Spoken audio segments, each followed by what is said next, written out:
показать один из ударов, который нужно знать, нужно владеть.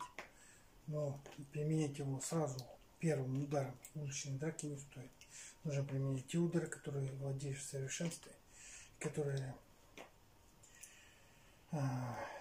быстро делаешь.